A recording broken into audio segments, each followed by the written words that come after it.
When I was in second grade, my first ever speaking part in a show was the verse Romans 5:8, which says, "But God shows his love for us in this, that while we were still sinners, Christ died for us." And right now I'm doing a Bible study through Bianca Olthoff's church called Love Is.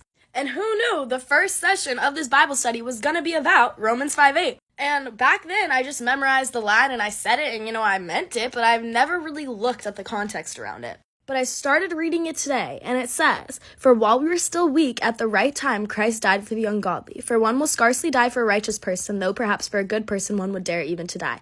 But God shows his love for us in this, that while we were still sinners, Christ died for us." And this had me thinking, I would not just, jump in front of a bullet for someone. I mean, maybe I would say I would take a bullet for somebody, but, would I really, if it came down to it, I would run. Especially if that person has done me wrong.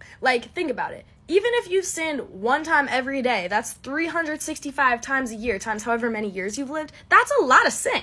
If someone did me wrong one time, ain't no way I would jump in front of a bullet for them. But the amount of times we did God wrong, and yet he literally died just so that we could live, I'm so lost. It's not in our nature as humans to want to die for someone else. And I think we tend to forget that Jesus was fully God and fully man. And you can even see that by the night before he was about to be, crucified.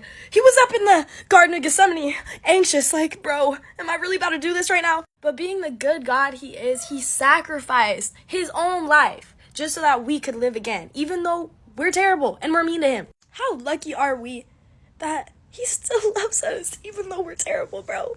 I love Jesus. Thank you, God.